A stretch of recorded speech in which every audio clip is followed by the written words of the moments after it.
ገና መደባትና ቀጻሊ እዩ ዘሎ ሓቢርኩም ምሳና ክፀንሑ ሕጂውን ብክብሪ ንዕድመኩም ብዙሕ ነገር ትመሃሩ ክትህልው ከዓ ተስፋ ንገብር ማለት እዩ እግዚኣብሔር ይመስገን ኣስሚሓ ወይ ሕጂ ናብቲ ዝቕፅል መደባትና ወይ ከዓ ሕቶታት ክሓልፍ እየ ማለት እዩ ሕጂ በቲ ግዝያቱ ምእንቲ ከይግለፅ ኢልዎ ዘሎሲ ከልኪልዎ ዘሎ ኢሉ ኣሎ ሕጂ ከልኪልዎ ዘሎ ንከይግለፅ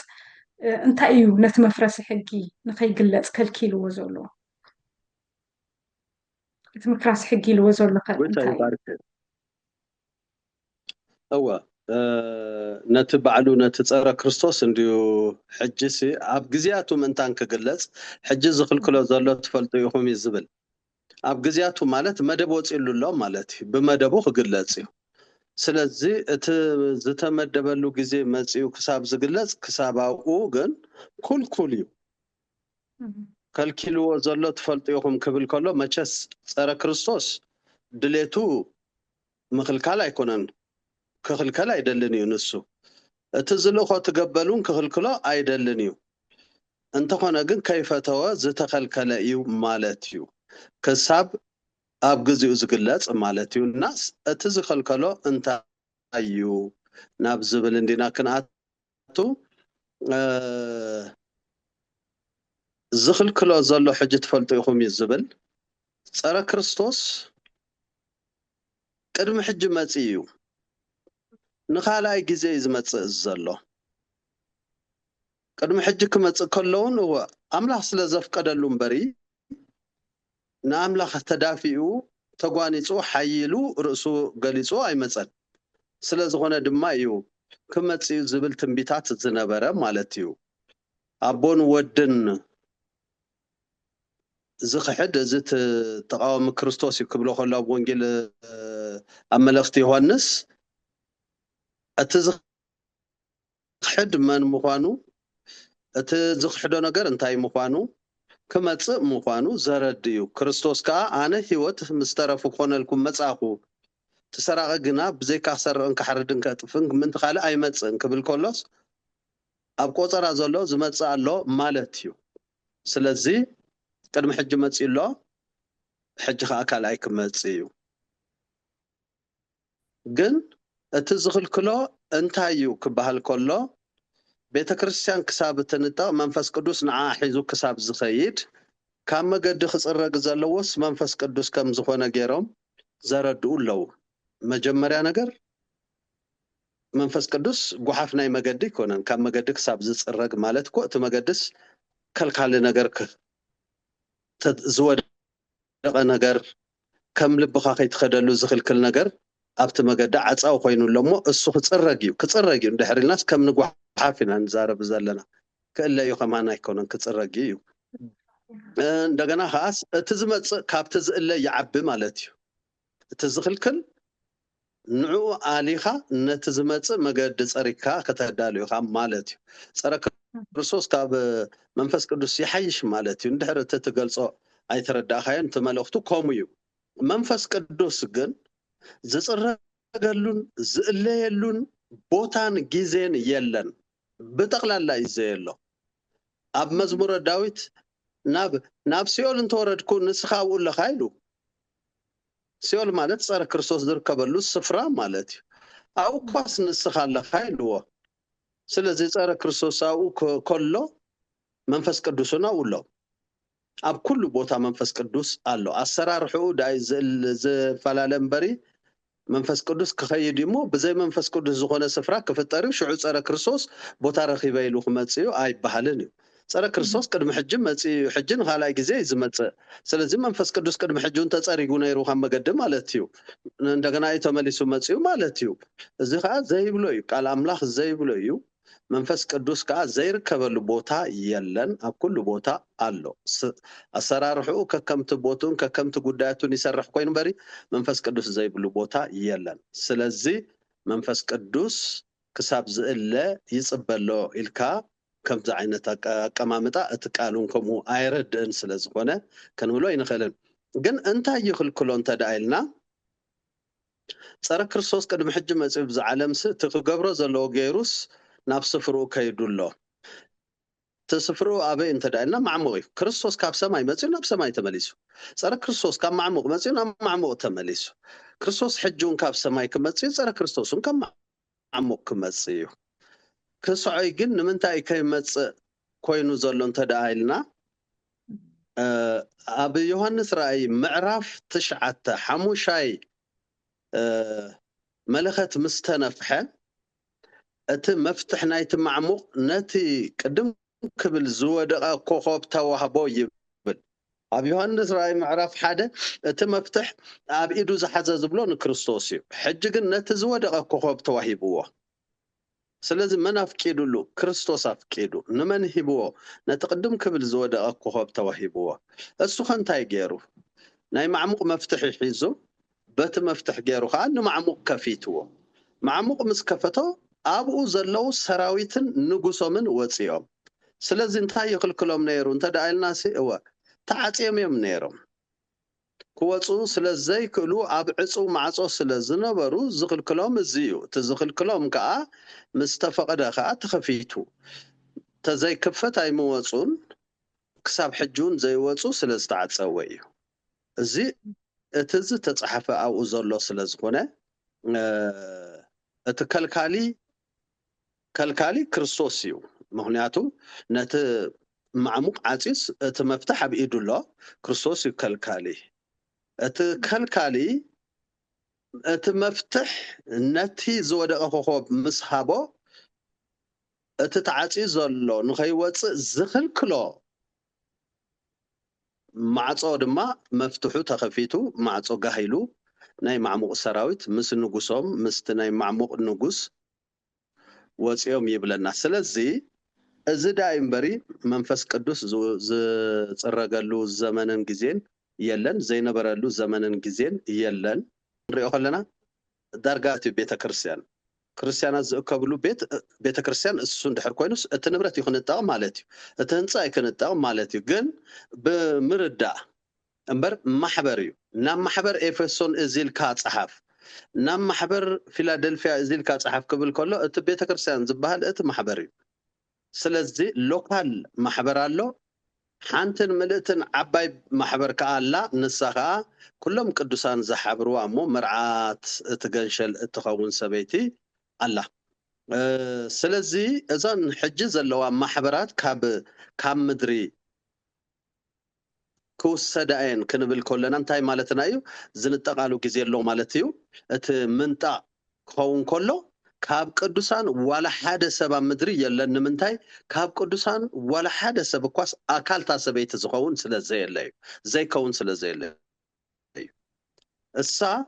مدلواتا ودي اتباهلو ام معرف 19 ززربلو معرف 19 اندحر رينايو تا مرعات نمرعويا كم استدالو وت مرعات كوينا راخوا يزبل انتاي مالتيو كابتوم قدوسان حدا زترف زيبلو هنصت نايتا سبيتي بتوم قدوسان ملات تاكالاتا سلازرخبيو سلازي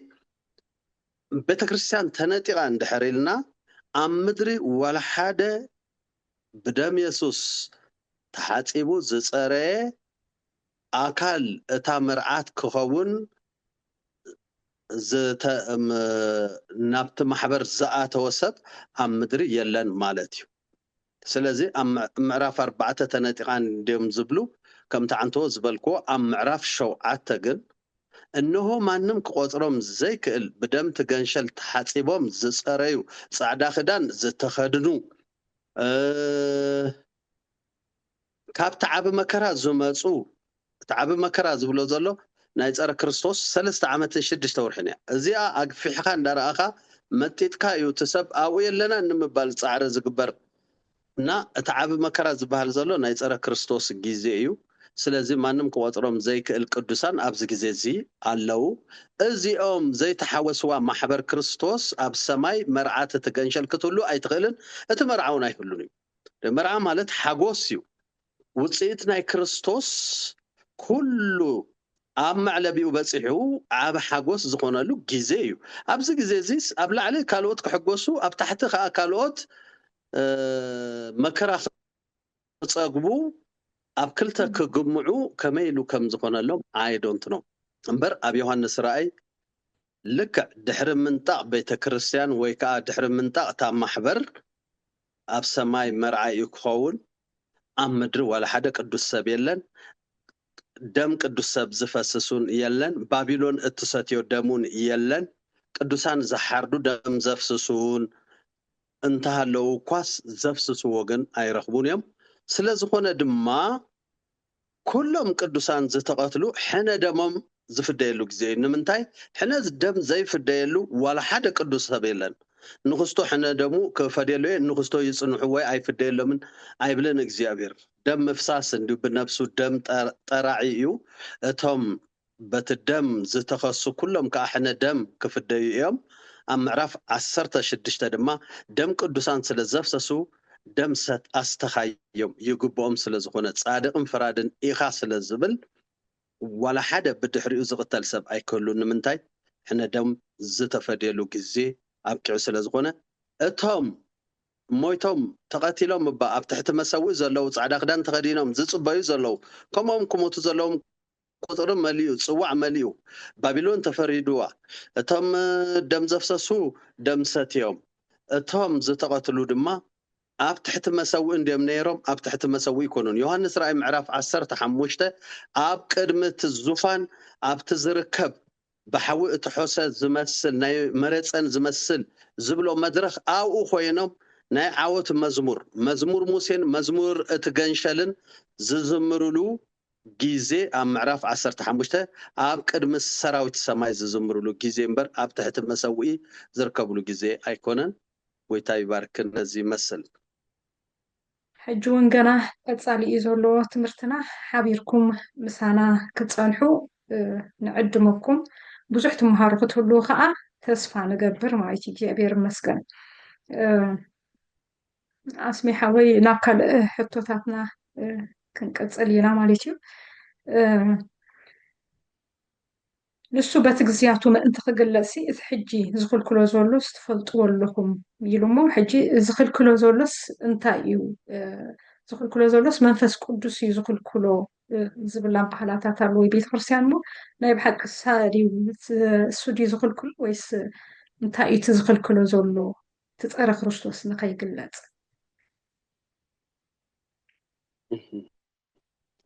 ጎይታ ይባርክ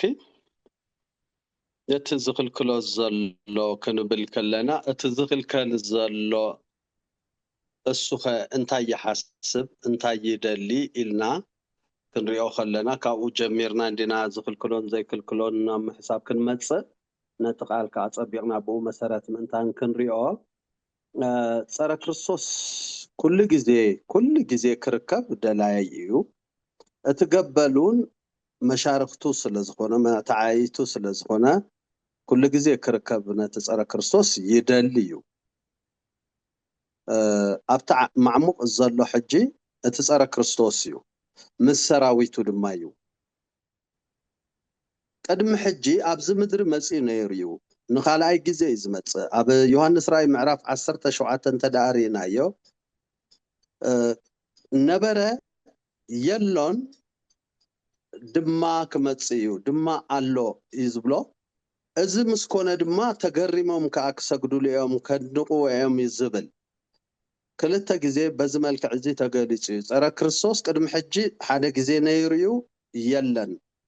ተኸልኪሉ ኣሎ ማለት ካብቲ ግዜቲ ንድሓር ክሳብ ሕጂ ኣይተፈቕደሉን ኣይመፀን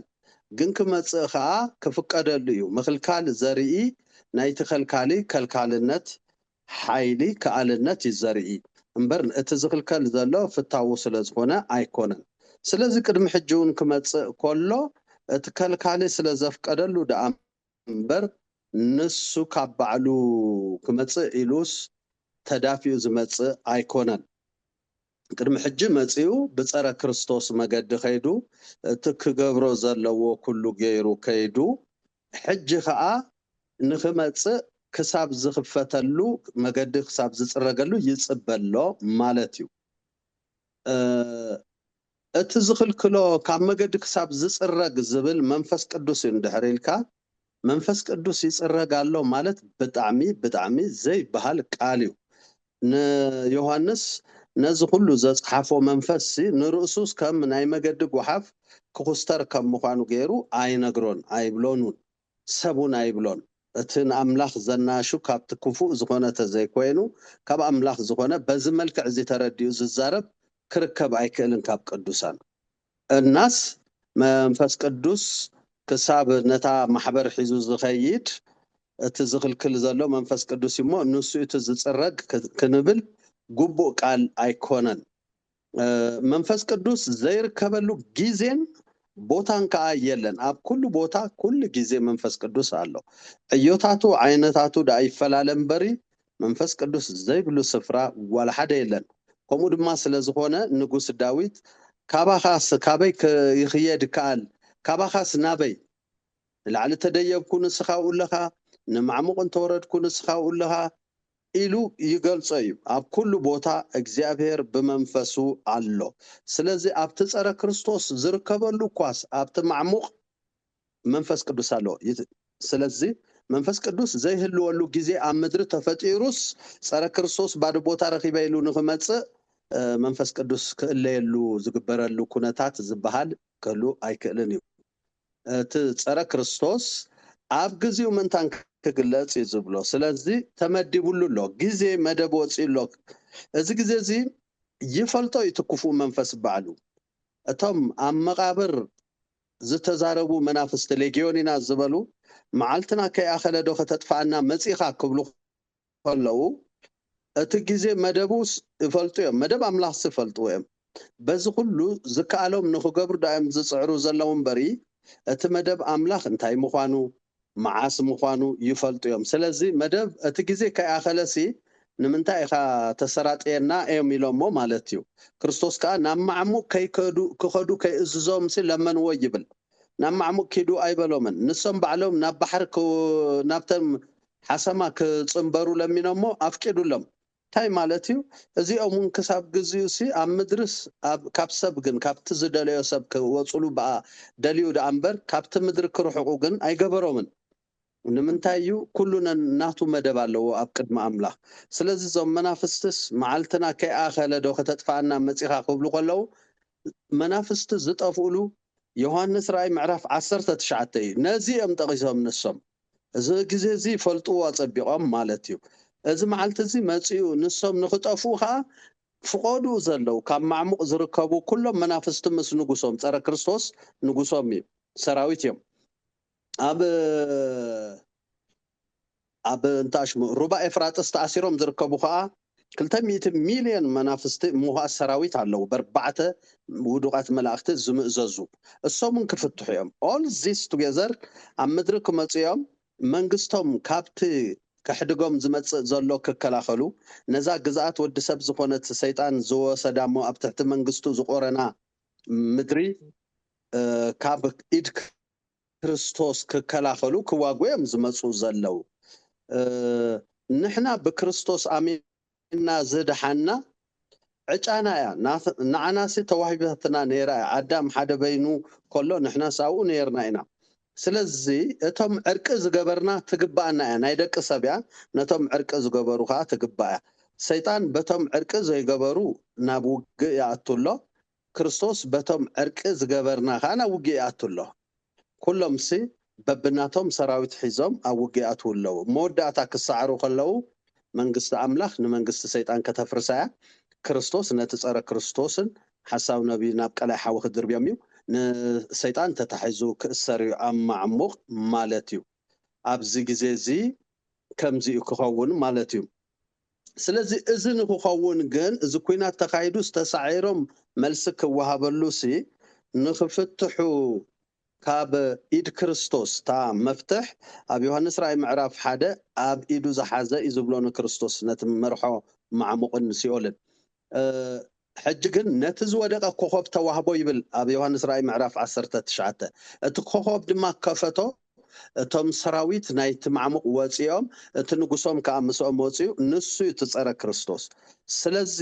እቲ ግዜ ኣኺሉ እዩ ክርስቶስ መፍትሕ ሂብዎ ማለት እዩ ኣብ ግዚኡ ምእንታን ክግለጽ ዝበሎ እዚ ግዜ እዚ እዩ ስለዚ ግዜ ስለ ዝኣኸለ ኣኺሉ ኢሉ ብሓይሉ ኣይወፀን ኣኺሉ ኢሉ ገለ ነገር ኣብ መገዲ ፀሪሉ ኣይመፀን ክርስቶስ ኣኺሉ ትግዜሉ መፍትሕ ነቲ ዝወደቐ ኮኸብ ሂብዎ እቲ ዝወደቐ ኮኸብ ከዓ ነቲ ማዕሙቕ ከፊትዎ እቲ ማዕጾ ተኸፊቱሉ እቲ ማዕጾ ንኽኽፈት ሰለስተ ነገራት እየን ተፈጺመን ሓደ ክርስቶስ ነቲ ዝወደቐ ኮኸብ መፍትሕ መሃቡ እቲ ዝወደቐ ኮኸብ ከዓ ነቲ መፍትሕ ሒዙ ነቲ ማዕሙቕ መፍትሑ ምኽፋቱ እቲ ማዕጾ ከዓ ምኽፋቱ እዚ ንጸረ ክርስቶስ ንምውጻእ ምክንያት ኮይኑሎ ማለት እዩ ስለዚ ኣብ ግዜኡ ተገሊጹ ብክርስቶስ ካዩ እቲ ግዜ ተመዲቡሉ እምበሪ መንፈስ ቅዱስ ካብዚ ምድሪ ምስ ተጸርገ ካብቲ መገዲ ምስ ተኣለየ ዝብል ኣይኮነን ጸረ ክርስቶስ ቅድሚ ሕጂ ኣብ ምድሪ ነይሩ እዩ ሓደ ግዜ መጺኡ ዝከኣሎ ኩሉ ገይሩ ከይዱ እዩ ኣብቲ ግዜቲ መንፈስ ቅዱስ ነይሩ እዩ እምበሪ መንፈስ ቅዱስ ተወሲዱ ኣይመጸን መንፈስ ቅዱስ ይመጽእ ኣሎ ተባሂሉ ንሱ ኣይተመልሰን መንፈስ ቅዱስ ነይሩ እዩ ካብ ክርስቶስ ጀሚሩ ክሳብ ሎሚ መንፈስ ቅዱስ ምስ ቅዱሳን ይሰርሕ እዩ ኣብዚ ማእኸል እዚ ከዓ ጸረ ክርስቶስ ሓደ ግዜ መጽኡ ከይዱ እዩ ሕጂ ከዓ መንፈስ ቅዱስ ክህሉ እዩ ማለት እዩ ንሕና ከም ማሕበር እኳስ ክንህሉ ኢና ከም ማሕበር ክንህሉ ኢና ምስ ጸረ ክርስቶስ ክንገጥም ኢና ንሕና ጸረ ክርስቶስ ኢኻ ክንብሎ ኢና ንሱን ዓለምን ከዓ ክርስቶስ ክብሉ እዮም በዚ ዝኣክል ብዙሕ ነገሩ ከነፍርስ ብዙሕ ዋጋ ከዓ ክንከፍል ኢና እንተኾነ 3 ዓመትን 6 ወርሕን ጥራይ እዩ ነዊሕ ጌርና ኣይንርአዮ ናይ መከራ ግዜ 3 ዓመትን 6 ወርሕን እያ ብድሕሪኡ ኣይክንህሉን ክንጠቕ ኢና እቲ ናይ እግዚኣብሔር ቁጣዕ ዝግለጸሉ ግዜ ምዕራፍ 16 ማለት እዩ ብቕድሚኡ እዚ ናይ መለከት ዝንፍሓሉ ግዜ ብማሕተም ስለ ዘለና ንዓና ኣይረኽበናን እዩ ካብ ኣምላኽ ዝወርድ ዘበለ ኩሉ ኣብ ቅዱሳን ኣይወርድን እዩ ካብቲ ጸረ ክርስቶስ ዝኾነ ዘበለ ኩሉ ግን ክንገጥሞ ኢና ብትዕግስትን ብእምነትን ክንሰግሮ ምዃንና ይዛረብ እዩ ኣብዚ ግዜ እዚ ዝተቐትሉ ከዓ ብፁዓን እዮም እዩ ዝብል ክንህሉ ኢና 3 ዓመትን 6 ወርሕን እዩ ክነብር ኢልና ንሕና ሓፂር ምዃኑ እነረድእ ክርስቶስ ዘይምዃኑ እንገልጽ ነቲ መጽሓፍ ከዓ ዘይናቱ ምዃኑ እንሙግት ኣብቲ ግዜቲ ዝርከቡ ቅዱሳን እዮም እምበሪ ቅዱሳን ዘይብሉ እንታይ ክገብር ዳ ጸረ ክርስቶስ ክመጽእ ኩሎም ክርስቶስ እዮም ዝብልዎ ኩሎም ናቱ እዮም ንመን ኢሉ ይመጽእ ኣየኖት ቅዱሳን እዮም ከንበይኖም ተሪፎም መከራን ስቅያትን ክወርዶም ካብ ሓለፋ ካልኦትሲ ኣብቲ መርዓ ዘይርከቡ ናይታ ሰበይቲ ኣካል ዘይኮኑ ስለዚ ክርስቲያናት ኣይኮኑን ኣካል ማሕበር ክርስቶስ ኣይኮኑን ማለት እዩ ሓደ ውልቀ ሰብ ኣብ ምድሪ ከይተረፈ ኩሎም ቅዱሳን ዝኸድሉ ግዜ እዩ እቲ ምንጣቕ ክርስቶስ ክመጽእ እዩ ክወስደና እዩ ማለት እዩ ስለዚ ኣብ ግዜ ጸረ ክርስቶስ ከዓ ኣለና ማለት እዩ ነዚ ይመስል ጎይታ ይባርክ እዩ ጎይታ ይባርክ ተኸልካል ኢልዎ ዘሎ እቲ ዝኽልክል ብግዜያቱ ንኸይግለጽ ክርስቶስ እቲ ግዜ ዘፍቅደሉ ማለት እዩ ብግዜ ናይ ክርስቶስ እዩ ዝመጽእ ጸረ ክርስቶስ እቲ ኸልኪልዎ ዘሎ ከዓ እቲ ኸልካልስ ተጸጽሪ ኢልዎ ዘሎ ካብ ቅድሚ ስጋብ ጽረግ ኢልዎ ዘሎስ ተዓጽዮም ስለ ዘለዉ ማለት እዩ ተኸልኪሎም ስለ ዘለዉ እዩ ማለት እዩ እምበር ከምዚ ቤተ ክርስቲያን ኣይኮነት ዋላ ገለ ይኮነ ማለት እዩ yes ጎይታ ይባርካ ኣስሚሓ ከምዚ እንዲሁ ኣብ ክርስቶስ ምስ ሰዓረ መጽሓፍ ተዋሂብዎ ናይ ሰዓርነቱ ውፅኢት መጽሓፍ ተዋሂብዎ እቲ መጽሓፍ ግን ክግንጸል መጀመርያ እቲ ማሕተም ክፍታሕ ኣለዎ 7 ማሕተም ኣለዎ እቲ 7 ማሕተም ምፍታሕ ናይ ክርስቶስ እዩ እሱን ውፅኢት ሰዓርነቱ እዩ ነቲ መጽሓፍ ክትግንጽሎ ነቲ ማሕተሙን ክትፈትሖ ብቁዕ ኢኻ ኢሎም እዮም ሰጊዶምሉ ሰራዊት ሰማይ ስለዚ ማሕተም ክፍታሕ ከሎ ሰዓርነት ናይ ክርስቶስ እዩ ዝርአ ከምዚ እንታይ ፀገም ኣሎ ኩሉ ኣብ ዮሐንስ ራእይ ዝተጻሕፈ ካብቲ ክፉእ ምስቲ ክፉእ ዝተተሓሓዘ ተገይሩ እዩ ኮንሲደር ዝግበር ማሕተም ክፍታሕ ከሎ ኩሉ እቲ ማሕተም ናይ ክርስቶስ ናይ ሰዓርነት ውፅኢት እዩ ስለዚ ሰዓረ እዩ ዝኽፈት ዘሎ እምበርተ ዘይስዕር ነይሩ እቲ ማሕተም ኣይምተኸፍተን እቲ ክወፅእ ዘለዎ ከዓ ኣይምወፀን ማለት እዩ ስለዚ እቲ በዓል ፈረስ ክንብል ከለና ይጽንሐልና እሞ ግን እቶም ኣፍራስ ሓደ ካብኣቶም እቲ ራብዓይ ፈረስ ሞ موتن سيولن يموتيهم بفرس زرعي زلو موتن سيولن تاي مالتي ناي معمق نجر كله نام مدر نقدمت مسألة مالتيو معمق بعلوس جاهلو معمق بعلوس أم مدر تجاهدو بتميت زموتو يوحد بخوينات زموتو يوحد بفيرا زموتو يوحد بكوينات زموتو يوحد معمق جاهلو يا أبتي جزيتي الرابعي كنريو خلنا موت دما نسيول أسعيبو أبا بعل رابعي فرس كوينو كم استقلصا ونوريونا إذا حجي كقلت كله نايت محتم انتاي كم زمت دايو أو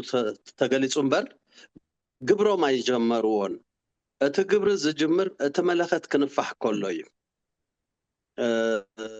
تزبز حستمرو كاب أمريكا زمت أيو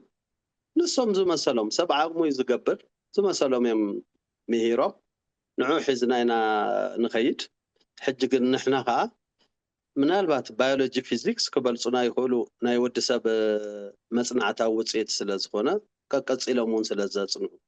مصحف قدوس ግን ሓንቲ አና ንሳያ በቋንቋና አላትና ንዓም ካንሳያ በቋንቋም አላቶም ስለዚህ ክንርኢ ኮለና ሲካሎት ብዝራዩልና ክንርኢ እንድሕር ንፍትን ኮይና እሱታት ሓደ ጌጋና እዩ ንሶም ካፕተና ብሮም ዛክል ብናቶም መገድር የሞለው ንሕና ግን ኣብ ዝበረባ ኮይና ንዕዘቦሲ ክርስትና ክንድምንታይ ዋጋ ዘኽፍል ምዃኑስ እንፈልጦ እዩ ኣብዚሲ ኣባና ኳስ ልዕሊ 10 ዓመት ዝተኣሰሩ መገላገልትና ኣለው ፀረ ክርስቶስ 3 ዓመትን 6 ወርሕን ተኣሰረ ካስ እንታይ ዘገርም እዩ ብኡ ዓይኑ ክትሪኦ ከለኻ ክንደይ ዓይነታት ማእሰር ትሪኢና ኢና እንታይ ሞ ከፀረ ክርስቶስ ተመፀ ዝሞቱ ኣለውና እንታይ ሞ የፀረ ክርስቶስ እንተመፀ ከይን ሁሉ ንፈርሓሉስ ጻዕዱ ተኸቲልና ክንዛረብ ተዘይኮይናስ ንሕናሲ ኦሬዲ ኣብ ከምኡስ ንነብርን ብኡ ዝሓለፍናን ሰባት ኢና እንተኾነ ግን ዮሐንስ ራእይ ዘይካታ ምዕራፍ 1 2 3 ቤተ ክርስቲያን ኣብቲ ግዜቲ ንዘለዋ ኣብያተ ክርስቲያን ዝተዋህበ መልእኽቲ እዩ እንደገና በመንፈስ ቅዱስ ተራቢሑ ኸዓ ንኹለን ኣብያተ ክርስቲያን ዝተባህለ እዩ ከከማና ብረአን ካው እንዳራያ ርእሰን ክሪያ ማለት እዩ ከምኡውን ከዓ እዝኒ ዘለዎ ይስማዕ ክብል ከለኻ ብውልቅውን ከዓ ንሕና ኣቕሊብኩም ስምዑ ማለት እዩ እዚአን ምዕራፍ 2 3 4 5 6 ናይ ዮሐንስ ራእይ ናይ መወዳእታ ዘመን ኣይኮነን ክርስቶስ ኣብ ምድሪ ስዒሩ ምስ ደየበ ዝተዋህቦ ሽልማት እዩ ኣብ ምድሪ ንሞት ብሞት ስዒሩ ካብ ይሁዳ ነገድ ዝኾነ አንበሳ ተባሂሉ ከም ዝተሓደ ረደ ገንሸል ኮይኑ ተራእዩ ዝተሸለመሉ እዩ ምዕራፍ 4 ምድላዋት ኣሎ ነቲ ነቦ ኣምልኾ ኣሎ ምዕራፍ 5 ካብቦ ካብቲ ኣብ ዙፋን ተቐሚጡ ዘሎ መጽሓፍ ክወስድ ከሎ ሰራዊት ሰማይ ከምቲ ነቦ ዘምለኹ ንወድኻ ኣምሊኾሞ ስለቲ ዝገበሮን ስለቲ ምስዓሩን ኣምሊኾሞ ምዕራፍ 5 እሱ ከዓ እቲ ህያቡ ከዓ ተቐቢሉ ናይ ሰዓረ ህያብ እቲ መጽሓፍ ምዕራፍ 6 ነቲ መጽሓፍ ክትግንጽሎ ነቲ ማሕተም ክትፈትሖ ይግባእካ ኢሎም ሞዮ ነይሮም ኣብ ቅድሚኦም ከዓ ፈትሕዎ ማሕተማት ተፈትሑ እዚአን 4 5 6 ናይ መወዳእታ ዘመን ታሪክ ኣይኮናን ኣብቲ መጀመርታ ክርስቶስ ካብ ዝስዒሩ ምስከደ ዝፎና ነገራት እየን ምዕራፍ 7 መወዳእታ ዘመን መጀመርታ ምዕራፍ 7 ከማን ናይቲ መወዳእታ ዘመን መእተዊ እዩ ምክንያቱ እቶም መላእኽቲ መለኸት ክነፍሑ ኣብ ምድሪ ከዓ እቲ ክረኽባ ዝግብኦ መቕፃዕቲ ክረኽባ ክብል ሓደ መልአክ መፂኡ ቅዱሳን ክሳብ ማሕተም ዝሕተሙ ባሕሪ ኮነ ምድሪ ኣይትጉድኡ ኢሉ እዚ ኣይትጉድኡ ዝብል እምበሪ ገሊኦም ከም ዝብልዎ ኣብቲ ዘመን እቲ 144,000 እስራኤላውያን ኣገልገልቲ ክትሱ ንዖም ሓቲሞም ኣይባልን ዘሆል ምድሪ ዘሆል ባሕሪ ጉድኣት ክወርዶ እዩ ኣብ ጃፓን ጉድኣት ክወርድ እዩ ኣብ ኣውስትራልያ ኣብ ኩሉ ዓለም ጉድኣት ክወርድ እዩ እዚ ጉድኣት እዚ ክወርድ ከሎ ቅዱሳን ከዓ ኣብ ኩሉ ቦታ ኣለዉ እዩ ዝብል ዘሎ ስለዚ እቶም ቅዱሳን ከዓ እዚ ጉድኣት ምንታን ከይረኽቦም ንምንታይ ነቶም ንእግዚአብሔር ዘኾረይዎ ቅፅዓት ናይ ሲሶ እዩ ብቅፅዓት ምንታን ፈሪሖም ክምለሱ እግዚአብሔር እቲ ዕድል ክህቦም ኢሉ ዝገበሮ እዩ እቶም ቅዱሳን ግን ምስኦም ክቁፅዑ ስለ ዘይብሎም ኩሎም ተሓቲሞም ካብ እስራኤላውያን 144,000 ተሓቲሞም እቲ ጉድኣት ከይረኽቦም እምበር ምንታ ከገልግሉ ይኮነን ካብ ህዛብ ከዓ እንሆ ማንም ክቆፅሮም ዘይክእል እዩ ዝብል ማንም ክቆፅሮም ዘይክእል ኣብ ተዓቢ መከራ ዝነበሩ እዮም ይብሎም እንድሕር ነይሮም እግዚአብሔር ንዖም ክቐፅዕ ፀኒሑ ከም ማለት እዩ እንድሕር ኣይተሓተሙን እዚስ ክበሃል ዘይግባእ እዩ በቲ ዓብ መከራ ዝሓለፉ ክብሎም ከሎ ማንም ክቆፅሮም ዘይክእል ኣህዛብ እወ እዚ ማሕተም እዚ ዝተሓትሙ እዮም ምክንያቱ ናይ ኣምላኽ ክወርድ ከሎ ኣይረኽቦምን እዩ እቲ መከራ ናይ ፀረ ክርስቶስ ግን ክዋግእዎ እዮም ኩሉ ክብሪ ኣምላኽ ኣብ ምድሪ ክገልፁ ክቃለሱ እዮም ገሊኦም ክቕተሉ እዮም ገሊኦም ከዓ ክንጠቑ እዮም ስለዚ እቲ ማሕተም ንኩሎም ልክዕ እስራኤላውያን ኣብ ልዳቶም እቲ ደም ከም ዝገበሩ እሞ በኩር እስራኤላውያን ከም ዘምለጡ ተዘይኮይኑ ምሞቱ ነይሮም ማለት እዩ ኣብቲ ግዜ እቲ ከዓ እቶም ቅዱሳን ካብ እስራኤል 144,000 ካብ ህዛብ እቶም ማንም ክቆፅሮም ዘይክእል እዚኦም ብማሕተም ካብቲ ካብ ኣምላኽ ዝወርድ ኣምሊጦም እዮም ኣብ ፀረ ክርስቶስ ግዜ ከዓ ተረኺቦም ንፀረ ክርስቶስ ከዓ ዝመከትዎ እዮም ስለዚ ድማ እዩ ኣብቲ ዓብ መከራ ነይሮም ዝብሎም በቲ ዓብ መከራ ዝሓለፉ ዝበሎም ብድሕሪኡ እዚ ክሳብ ምዕራፍ 14 ከይድካ ምዕራፍ 14 ናይ ዓፂድ ግዜ እዩ ቀውዒ እዩ እቲ ቀዳማይ ራውንድ ቀውዒ ዝተዓፀደሉ እቲ ኩፉኣት ግን ከም ወይኒ ተቆሪፆም ኣብቲ መፅሞቅ ወይኒ ተደርቢዮም ክርስቶስ እዩ ዝረግፆም ኣብ ምዕራፍ 19 ነቲ ናይ እግዚኣብሔር ናይ ቁጣዕ ወይኒ ዝረግፆ ንሱ እዩ ይብሎ ኣብ ምዕራፍ 19 ኣብ ምዕራፍ 14 ከዓ እቲ ኣስካል ወይኒ ተቆሪፁስ ኣብቲ ናይ ቁጣዕ ኣምላኽ መርገፂ ኣብኡ ተደርበየ ይብል ምዕራፍ 14 ብዙሕ ግዜ ሰብ ዘደናግሮ እንታይ እዩ እቲ ናይ ቀውዒ ግዜ ናይ ዓፂድ ግዜ ምስ ምዕራፍ 15 ዝተኣሳሰረ እዩ ግን ቆሪፆሞ 14 ንበይኑ 15 ንበይኑ ምስ ቆረፅዎ ንምልላዩ ሰብ ይሽግሮ እምበር ኣብ ምዕራፍ 15 ክልቲኦም ትሪኦም ኢኻ እቶም ዝተነጥቁን እቶም ዝተረፉን እቶም ዝተነጥቁ ነቲ ኣራዊትን ንምስሉን ዘይሰገዱ ማሕተሙ ዘይተቐበሉ ኣብ ቅድሚ ኣምላኽ ኮይኖም መዝሙር ገንሸልን መዝሙር ሙሴን ዘመሩ ይብሎም ኣብ ፀረ ክርስቶስ ግዜ ነይሮም ማለት እዩ ማሕተም ኣይተሓትሙን ኣይሰገዱሉን ስለዚ ገሊኦም ተቐቲሎም ሓሊፎም ገሊኦም ብሂወት ተነጢቆም እቶም ዝተቐትሉን ተሲኦም ደይቦም ኣብ ቅድሚ ኣምላኽ ዘሚሮም እቶም ሓደ ግሩፕ ከዓ ነቲ ኣራዊት ዝሰገዱ ንምስሉ ዝሰገዱ ማሕተሙ ዝተቐበሉ ከዓ እቲ ቁጣዕ ኣምላኽ ኣብኦም ክወርድ ጀሚሩ እቲ ቀዳማይ ፅዋዕ ናይ ቁጣዕ ክፈስስ ከሎ ብቁስሊ ቦሻዕሻዕ ኢሎም ይብል እዚኦም እዮም እቶም ኣስካል ወይኒ ስለዚ ናይ ምንጣቅ ግዜ ምዕራፍ 14 መወዳእታ እዩ ቀቅድሚኡ ግዜኡ ስለዝኣኸለ ሰለስተ መላእኽቲ ብርቱዕ መጠንቀቕታ ንህዝቢ ዓለም እዮም ኣቕሪቦም ንቅዱሳን ኣይኮነን ንህዝቢ ዓለም እዮም ተዛሪቦም ዘይሰምዐ ሰብ ከዓ የለን ንምንታይ ዝመፅእ ዘሎ ፍርዲ ኣምላኽ ስለዝኾነ ፍርዲ ኣምላኽ ቀሪቡሎ ሞ ተነስሑ ስለዝብል 16 ቁጣዕ ኣምላኽ ኣብቶም ኣብ ምድሪ ዝተረፉ ካብቶም ዝተነጥቁ ወሪዱ 17-18 ናይ ባቢሎን ኣጠፋፍኣ እንታይ ትሕዝቶ ከም ዝነበራ እንታይ ከም ዝሳነት ከመይ ከም ዝጠፈት 17-18 ባቢሎን ይዛረብ ዛዕባ እታ ሰበይቲ ማለት እዩ 19 ግን ክርስቶስ ከመይ ከም ዝኾነ መጻጽኡ